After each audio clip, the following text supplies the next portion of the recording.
Chers auditeurs, bonsoir, bienvenue à une nouvelle émission Le Micro du Soir. Aujourd'hui, j'ai le plaisir de recevoir Nicolas Pélissier, professeur en sciences de l'information et de la communication à l'Université Côte d'Azur à Nice et professeur invité à l'Université de Bucarest depuis 2007.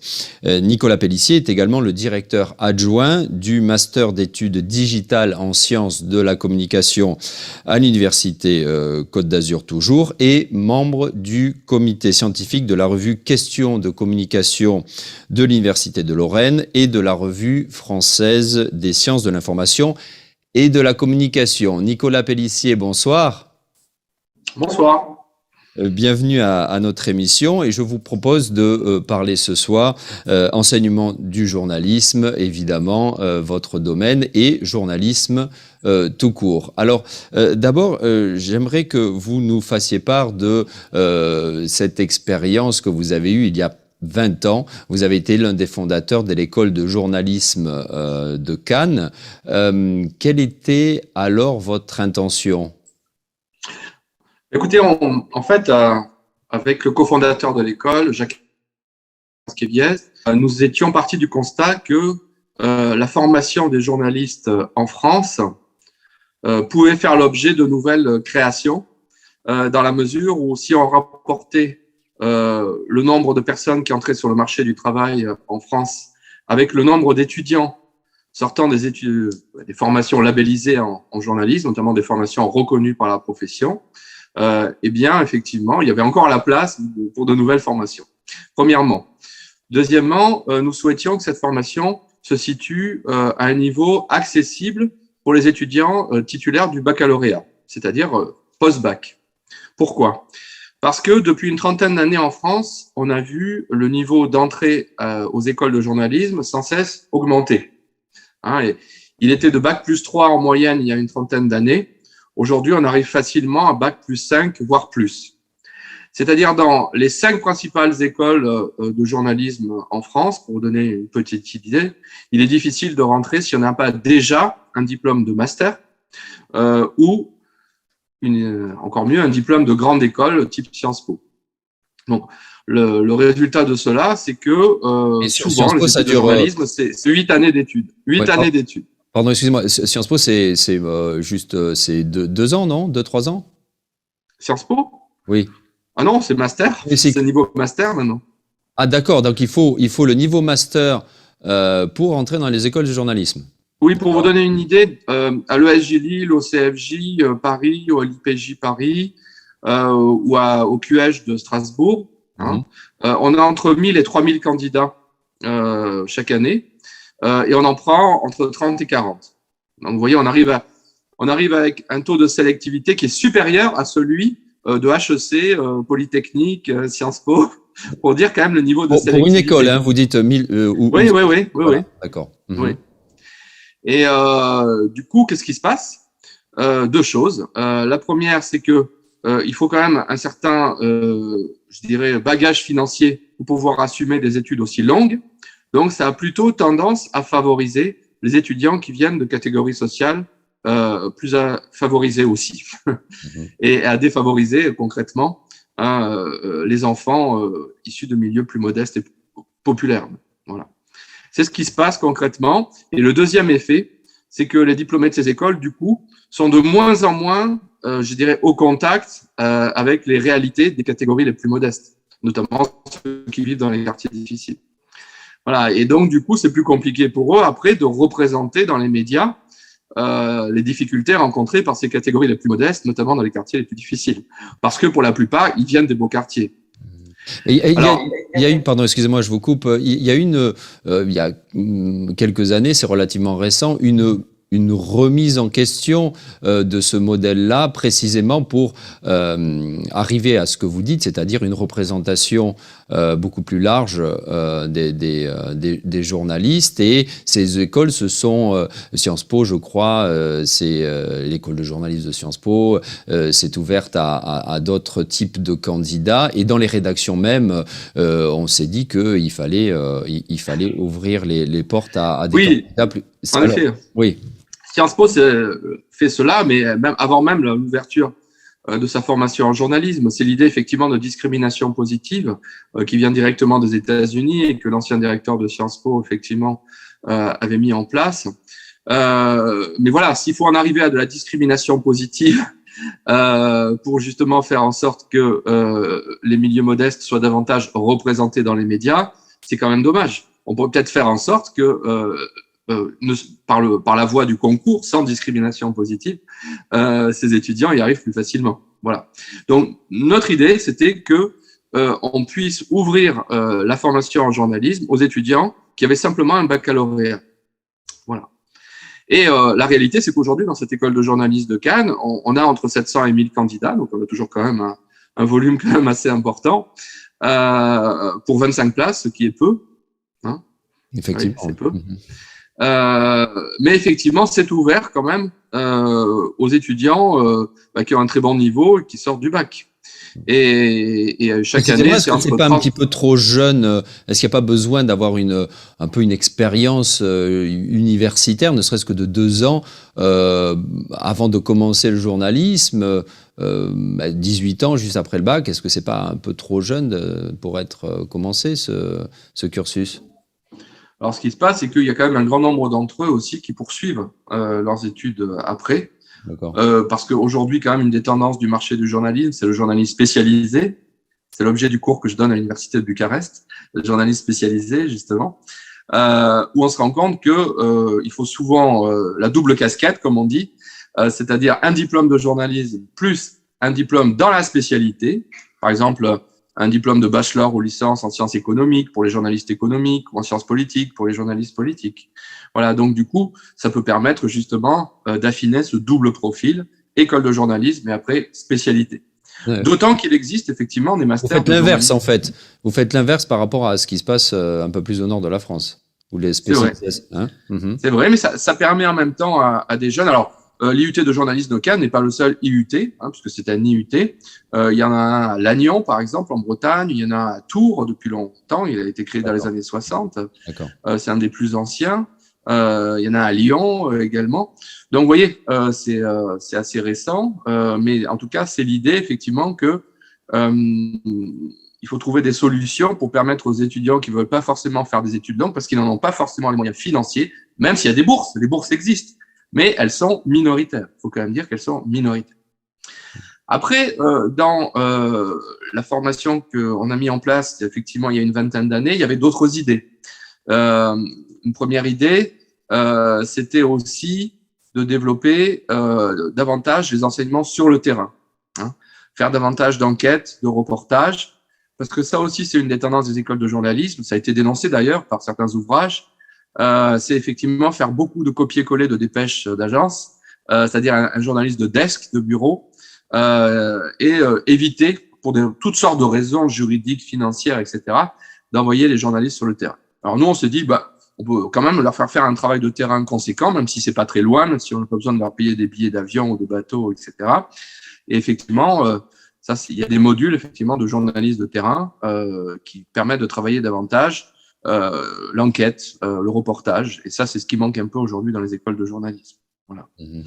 Ensuite, il y avait aussi l'idée de les sensibiliser un certain nombre d'enjeux de réflexion sur le rôle des médias, de l'information, évidemment la déontologie, l'éthique, mais aussi effectivement une ouverture à notre discipline, les sciences de l'information et de la communication, qui propose aussi des aspects un peu critiques sur le métier de journaliste et le rôle des médias dans la société. Voilà un peu quelques idées. D'accord. Est-ce que vous conseilleriez éventuellement à un jeune qui n'a pas nécessairement envie de faire tout de suite une école de journalisme, pourquoi pas commencer par des études en sciences sociales, quelles qu'elles soient à l'université, et puis poursuivre par un cours à l'université avec Nicolas Pélissier d'une petite année, et après cela, est-ce qu'il peut, en entrant dans une rédaction, se considérer parfaitement journaliste sans avoir pour autant fait une école? Est-ce qu'aujourd'hui c'est accepté et acceptable? Au début des années 90, on était encore dans une situation où la grande majorité des journalistes travaillant en France n'avaient pas fait d'école reconnue par la profession de journaliste. C'est ça la réalité quand même.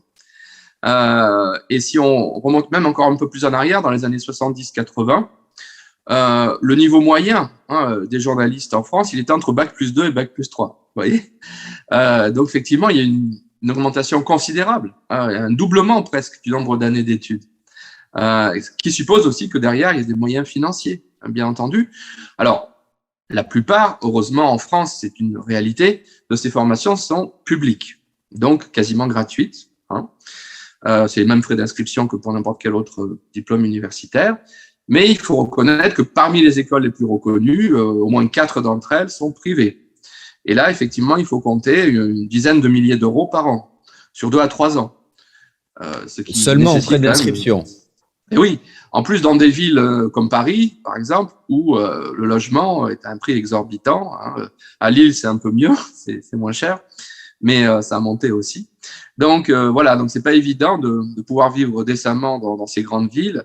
Et c'est compliqué, effectivement, pour un jeune qui n'a pas forcément beaucoup de moyens financiers, dans la mesure où les quelques bourses ne concernent qu'une minorité d'étudiants, d'en arriver là. Il y a un beau témoignage, on peut penser ce qu'on veut de ces idées, c'est celui de François Ruffin, l'actuel député de la France Insoumise, qui est journaliste de profession, qui a fondé son journal Fakir, qui est un des principaux médias citoyens en France. Et François Ruffin avait publié un livre dans la première moitié des années 2000 qui s'appelait « Les petits soldats du journalisme ». Et dans ce livre, effectivement, il dénonçait le mode de formation dominant des journalistes qui a peu changé, en fait, depuis la publication de ce pamphlet, qui était un peu excessif, mais qui disait des choses, à mon avis, assez justes pour les avoir moi-même constatées. Ça me rappelle le livre « Les chiens de garde », je crois, de Serge Halimi, qui peut-être… Oui, c'était dans la même période. Ouais. C'était dans la période, en fait, où… le sociologue Pierre Bourdieu était descendu dans l'arène médiatique et avait entraîné avec lui toute une série à la fois d'intellectuels, de militants, d'universitaires, de chercheurs, de praticiens du journalisme qui se sont retrouvés dans sa pensée critique. Alors, d'accord. Et Nicolas Pélissier, comment vous expliquez ce paradoxe?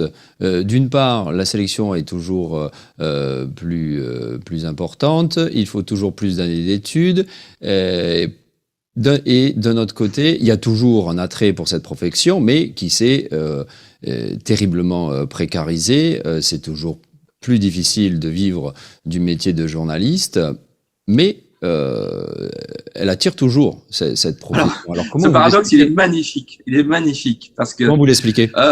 D'un côté, effectivement, on n'a jamais eu autant de jeunes de moins de 25 ans voulant devenir journaliste.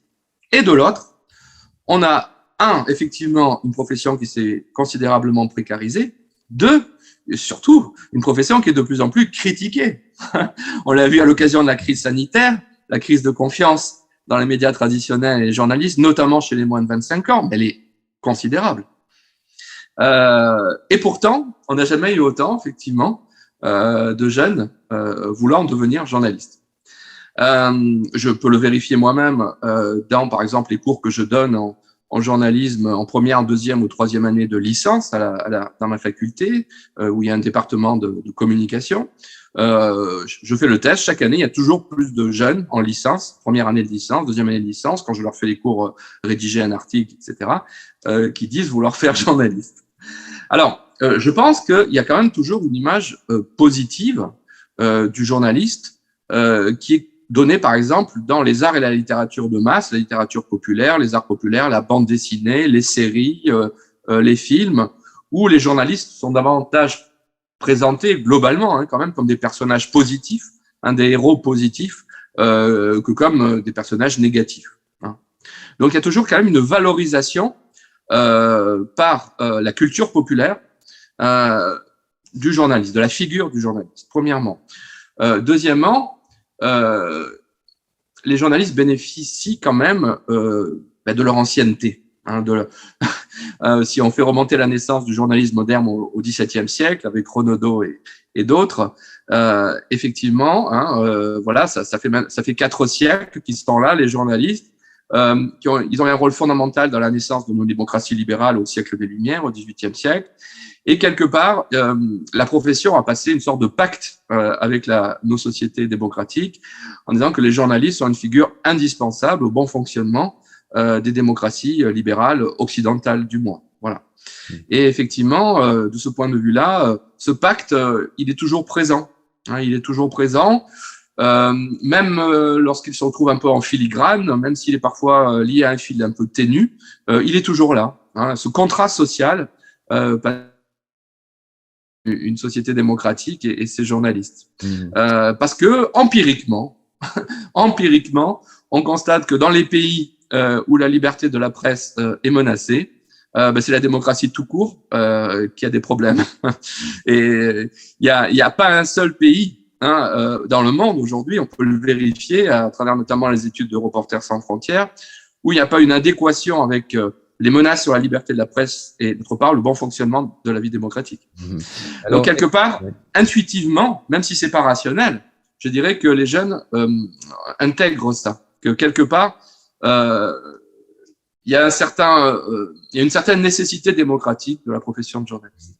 Et peut-être qu'il y a aussi une autre raison, vous allez me dire si vous êtes d'accord, face au foisonnement d'informations et notamment à la profusion des fausses informations, les fameuses fake news, peut-être que le public aujourd'hui a toujours plus, davantage besoin qu'avant de vraies informations, et c'est pour ça on est peut-être dans une phase, enfin on le voit ici et là, dans une phase ascendante où des jeunes structures de journalistes d'investigation se mettent en place précisément comme un pied de nez pour renverser la machine et faire que les vraies informations soient mises en avant. Ça aussi, c'est peut-être un phénomène qui pousse les jeunes à faire du journalisme. Et oui, et d'ailleurs, ils sont sensibilisés maintenant dès le collège sur cette question-là, puisque c'est souvent des binômes entre enseignants et journalistes de profession qui viennent lors de la semaine de la presse à l'école, par exemple, ou qui viennent lors des modules d'éducation aux médias et à l'information, le MI, qui est délivré par les rectorats à travers un organisme qui s'appelle le CLEMI, le Centre de liaison à l'éducation aux médias et à l'information. Donc, dimanche dernier, j'ai participé à une émission sur France Télévisions sur cette question et effectivement, la représentante du CLEMI mettait en évidence l'importance de la participation des journalistes de profession qui ont une carte de presse dans ces programmes pédagogiques de formation à l'éducation aux médias, et ce, dès le collège. Donc, effectivement, si les jeunes sont sensibilisés tôt au rôle que peut avoir le journaliste dans la prévention, là on est vraiment dans la prévention contre les ravages que peuvent faire les fausses informations. Alors les fake news, oui, pour moi les fake news c'est pas des fausses informations, c'est des fausses informations données pour vraies. Et d'ailleurs c'est intéressant, c'est que Théophraste Renaudot, j'en parlais tout à l'heure, lorsqu'il a fondé la Gazette, il avait déjà utilisé cette expression de fausses informations données pour vraies. Parce qu'on peut tous se tromper et donner des fausses informations. Par contre, lorsqu'on le fait d'une manière intentionnelle et délibérée, c'est là qu'on entre en logique de l'infox. Le terme français pour fake news, c'est infox. C'est une information qui effectivement va être donnée pour vraie alors qu'on sait qu'elle est fausse. Parlez-nous maintenant de votre collaboration avec l'Université de Bucarest, qui dure depuis plusieurs années. Pourquoi vous tient-elle à cœur ? Parce que mon histoire d'amour avec la Roumanie, c'est une histoire de longue date. Donc, comment a-t-elle commencé cette histoire d'amour ? Alors, elle a commencé pendant la Révolution de décembre 1989. Donc, j'y ai participé avec l'aide humanitaire. J'étais aussi dans un programme humanitaire auprès des enfants de la rue. Il y en avait beaucoup dans ces années-là. J'ai travaillé à Bucarest, à la gare du Nord, dans les sous-sols. Donc ça, c'était une expérience effectivement marquante. Et je me suis fait beaucoup d'amis, effectivement, à ce moment-là, en Roumanie. J'ai eu envie d'y revenir. Et à ce moment-là, du coup, lorsque j'ai voulu faire une thèse de doctorat sur les médias, puisque je m'étais spécialisé dans ce domaine après mes études de sciences politiques, j'ai décidé de venir faire mon étude de terrain en Roumanie. On avait tous vu cette révolution télévisuelle, cette révolution faite en direct à la télévision en décembre 89. Et du coup, c'était un peu un objet assez étrange pour les études en media studies, en sciences des médias.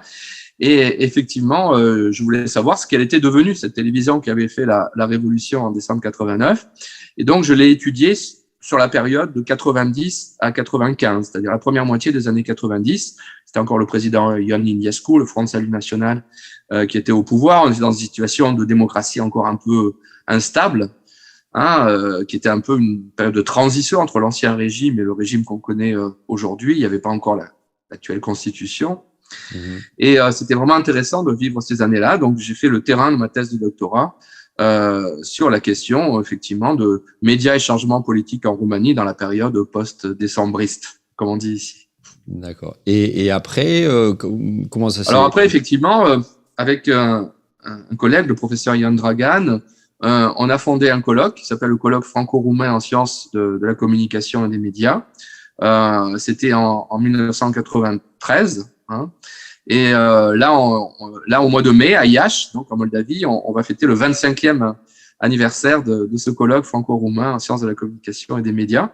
Et ça m'a amené à revenir presque chaque année. Le colloque s'est tenu pratiquement chaque année, à quelques exceptions près, là notamment liées à la crise sanitaire. Et à cette occasion-là, j'ai rencontré de nombreux universitaires spécialisés dans mon domaine, les médias, la communication. Et donc, on a pu mettre en place des échanges, des programmes Tempus, Erasmus, d'échanges d'étudiants et d'enseignants avec les universités de Timișoara, Sibiu, Bucarest, Brașov, bien sûr. Et puis, j'ai eu l'occasion de donner davantage de cours dans ce qui a été une des premières structures de formation en journalisme en Roumanie, la faculté de journalisme et de sciences de la communication de l'université de Bucarest, qui a choisi de développer déjà depuis un certain temps des programmes francophones. Donc, actuellement, il y a un master de francophone qui est spécialisé sur le journalisme, avec davantage des aspects un petit peu sociaux, humanitaires, développement durable également, qui sont tout à fait, je dirais, pertinents dans un pays comme la Roumanie. Et du coup, voilà, je suis engagé dans ces programmes de master francophone depuis maintenant, oui, une quinzaine d'années. Et le colloque dont vous parlez à Iași, je suppose qu'il a une thématique à chaque fois. Cette Oui. année, quelle sera-t-elle? Alors cette année, c'est une problématique qui est très liée à la réflexion de l'UNESCO au niveau des Nations Unies, c'est la problématique de la diversité culturelle. Comment faire entendre les différentes voix dans un monde polarisé avec des grands géants et comment les plus petits peuvent arriver à faire entendre leur voix. Cette question de la diversité, dont on parle beaucoup, ce mot diversité qui est un mot valise aussi, qui a été un peu banalisé, qui ne peut presque plus dire grand-chose aujourd'hui, on a envie de lui redonner du sens. Et quant à la thématique de la mondialisation, on a beaucoup parlé à une certaine époque, on en parle un petit peu moins aujourd'hui, alors qu'elle n'a jamais été aussi forte. Pour autant, il y a aussi de plus en plus des courants hostiles à cette mondialisation, des mouvements populistes, nationalistes qui la rejettent, tout en essayant d'en profiter des avantages, donc c'est un peu paradoxal. Et effectivement, de ce point de vue-là, ça méritait de reposer un peu la réflexion, notamment au niveau de la francophonie, à laquelle nous sommes très attachés.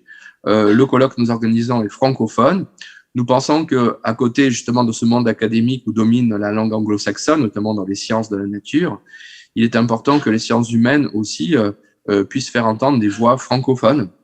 Et la Roumanie est un des principaux pays francophones en Europe, et pour nous, c'était important et symbolique de pouvoir le faire justement en Roumanie dans cette occasion-là, notamment dans la ville de Iași, qui à ce jour est la ville la plus francophone, me semble-t-il, de Roumanie. Quelles sont les 2-3 choses que vous aimez dire à vos étudiants au début de votre cours et à la fin?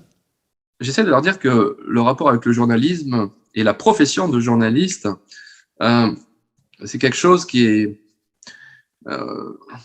souvent d'ordre affectif plus que rationnel.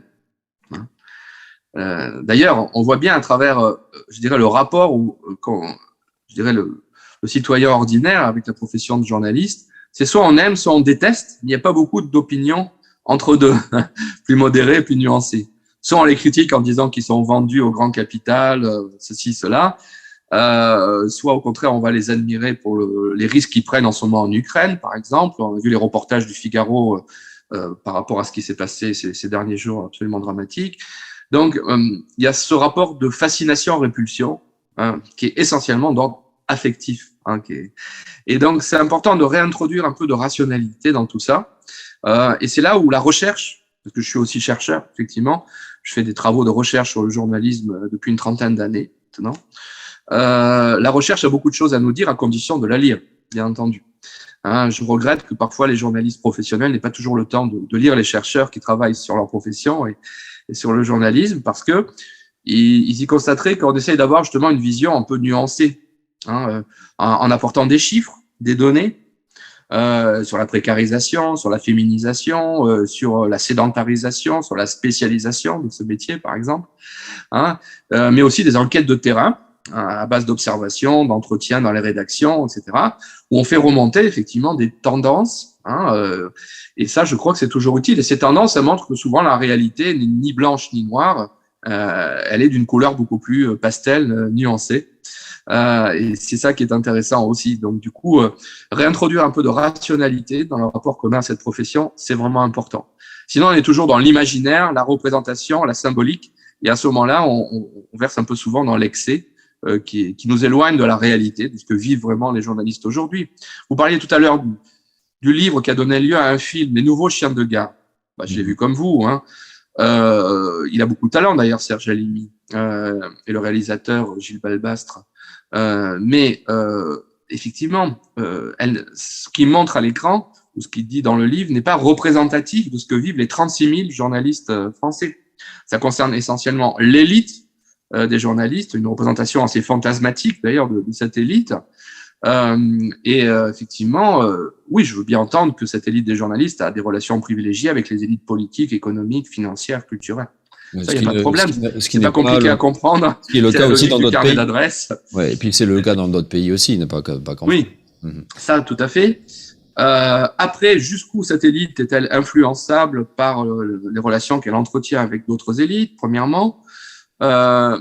Ensuite, jusqu'où cette élite va contaminer les autres membres de la profession pour leur demander d'adopter les mêmes comportements qu'elle souhaite.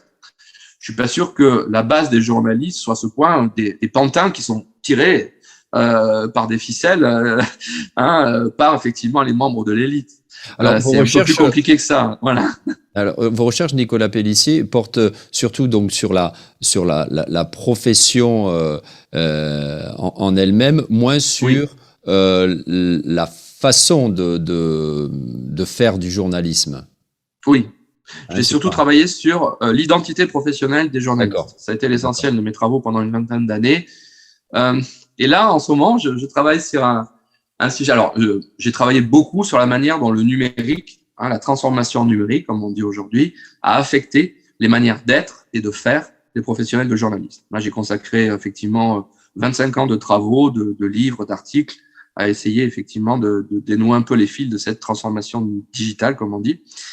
Premièrement. Et puis, parce que j'appartiens à une école universitaire de recherche art et humanité qui s'intéresse beaucoup aux questions de création, de créativité, ça fait plusieurs années maintenant que je m'intéresse à ce que j'appelle le journalisme créatif, c'est-à-dire la manière dont une dimension du journalisme qui a longtemps été négligée pendant des décennies est en train de refaire surface aujourd'hui, c'est cette dimension créative qui nous renvoie effectivement aux origines littéraires du journalisme littéraire et artistique. Au 19e siècle, notamment, où il y a énormément de journalistes écrivains. Balzac, Zola, Maupassant et bien d'autres étaient des journalistes écrivains. On le voit bien dans le film à succès de cette année, Les Illusions perdues, qui raconte effectivement les désarrois d'un journaliste écrivain. Où Balzac se voit lui-même à travers ses héros. Et effectivement, il y a des origines effectivement littéraires, créatives, esthétiques, artistiques du journalisme. Et depuis que la presse est industrialisée, depuis qu'on a une presse effectivement, des médias au sens large de plus en plus formatés, standardisés, le modèle par excellence, c'est les journaux gratuits, comme 20 minutes par exemple, où tous les articles sont fabriqués selon le même moule, le même modèle, 1500 signes, tel mot, tel titre pour le référencement sur Internet, etc. Donc, il y a une standardisation de la fabrication. Et donc, à côté de ces produits standardisés, aussi bien en presse écrite, audiovisuelle que sur Internet, il y a un besoin, à la fois chez les professionnels, mais aussi dans la population, chez les lecteurs et les lectrices, de quelque chose qui soit différent, qui recherche davantage le qualitatif, l'esthétique. C'est ce que les Allemands appellent par exemple le slow journalism, le journalisme lent, comme on a une slow food, une nourriture plus qualitative. Et ça, c'est quand même intéressant. On le retrouve dans des revues comme 21. Donc le journalisme narratif, plutôt. Voilà, le journalisme narratif. Alors moi, je parle de journalisme de création, journalisme créatif, parce que le journalisme narratif renvoie essentiellement à la littérature. C'est le modèle littéraire, par exemple, du courant aux États-Unis qu'on a appelé les New Journalists, comme effectivement Tom Wolfe, par exemple, Norman Mailer, etc. Toute la vague des années 70-80, Hunter Thompson, etc.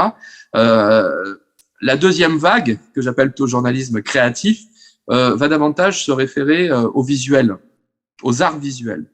Le cinéma, les jeux vidéo, les séries. Et effectivement, il y a une dimension, je dirais, graphique qui est recherchée par ce journalisme créatif qui s'illustrait bien, par exemple, dans la BD reportage.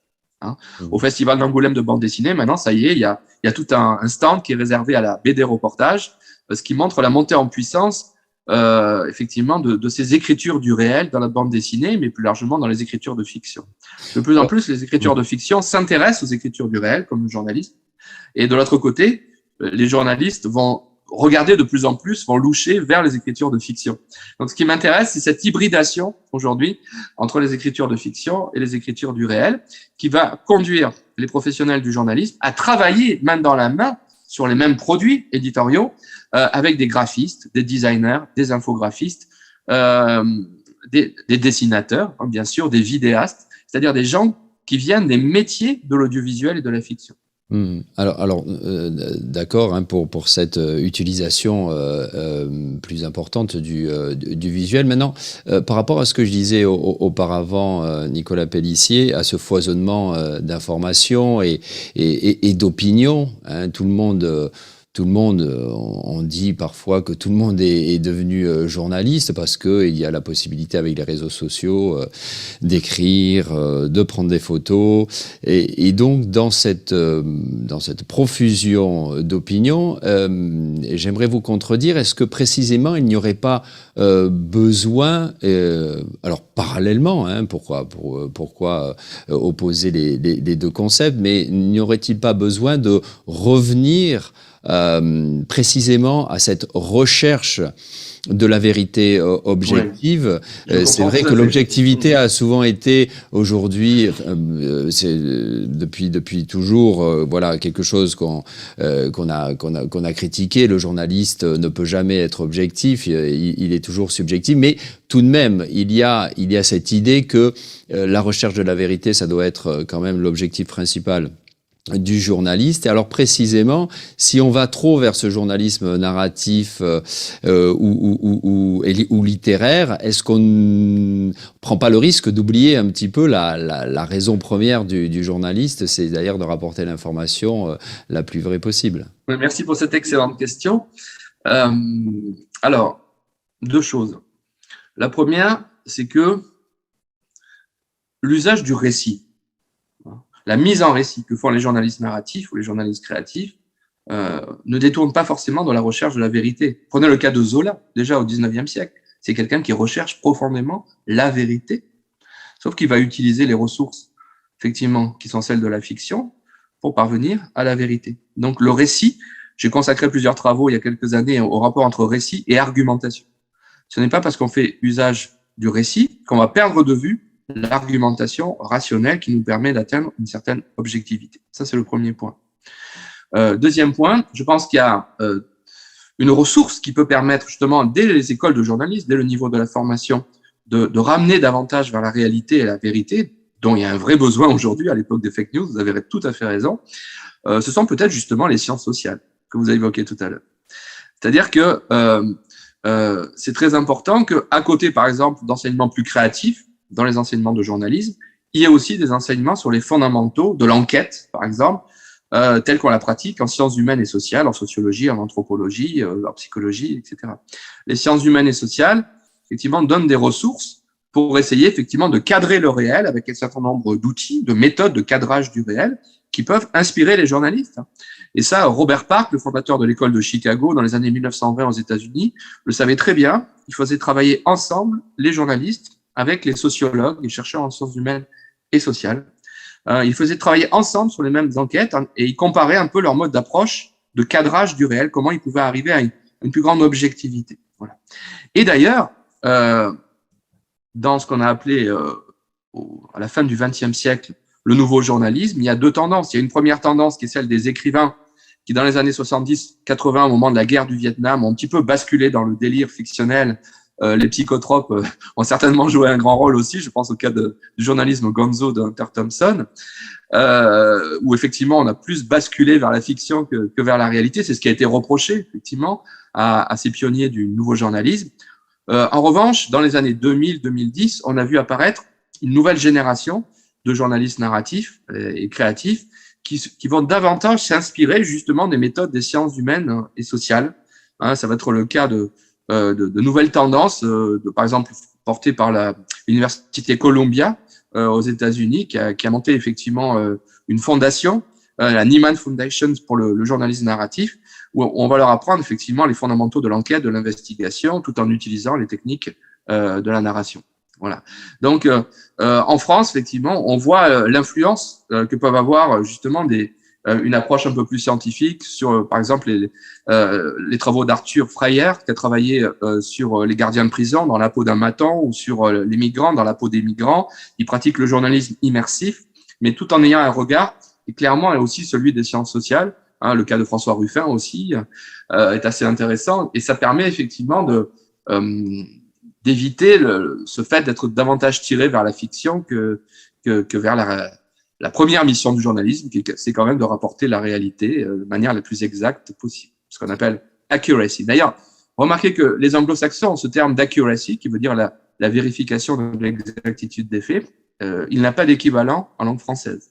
Il n'y a pas un seul mot qui va dire la vérification de l'exactitude des faits. Et ça, c'est assez intéressant. Alors aujourd'hui, on parle de fact-checking, justement. Mais c'est encore un mot anglo-saxon. Alors, le fact-checking, voilà. Est-ce que c'est la solution merveilleuse, la panacée? Alors, je crois que c'est une bonne chose que ça se développe. Comme vous l'avez dit, les grands médias, notamment, se sont dotés de services de fact-checking. On embauche des journalistes fact-checkers. Voilà. Mais d'aucuns font souvent remarquer que cet aspect de vérification de l'exactitude des faits, le recoupement des sources contradictoires, je dirais, c'est pourtant un des fondamentaux du métier de journaliste depuis Théophraste Renaudot. Donc, il n'y a rien de nouveau sous le soleil, en quelque sorte, avec le fact-checking, sauf que maintenant, on en fait des services. Alors, du coup, certains esprits critiques vont dire que c'est une manière qu'on veut utiliser les entreprises médiatiques aujourd'hui pour se légitimer en disant, regardez, nous, on lutte contre les fake news, nous, on prend notre part dans le combat contre les fake news en développant des services de fact-checking, en mettant des budgets alloués au fact-checking, etc., en utilisant de nouveaux outils numériques de fact-checking. Et quelque part, c'est une manière de s'auto-blanchir. J'ai lu un article récemment de Frédéric Lordon là-dessus, qui accuse les journalistes de vouloir s'auto-blanchir avec le fact-checking. Alors, ça me paraît un peu simple, trop simple comme explication. Je pense qu'il y a un réel souci. J'ai pu l'observer, notamment en observant les comptes rendus des assises du journalisme qui ont lieu chaque année, que la profession s'interroge quand même beaucoup, qu'elle essaye de trouver des solutions plus ou moins à droite, plus ou moins maladroites, qui peuvent être critiquables, mais qui ont le mérite au moins d'exister. Oui. Donc, je pense que là-dessus, je ne blâmerai certainement pas ces tentatives de fact-checking, de services de fact-checking. Après, effectivement, il faut savoir que ce n'est pas suffisant. Voilà, ce que je voudrais dire, c'est que ce n'est pas suffisant. C'est nécessaire, mais pas suffisant, comme on dirait en mathématiques. D'accord. Et oui, excusez-moi. Non, écoutez, Nicolas Pélissier, on va s'arrêter là. Je vous remercie infiniment pour vos propos. Ça nous a fait très plaisir de vous avoir, et je pense qu'on pourra reparler une autre fois. Il y a beaucoup de choses à dire sur notre métier. Oui, Nicolas Pélissier. C'est bon pour moi. Oui, voilà.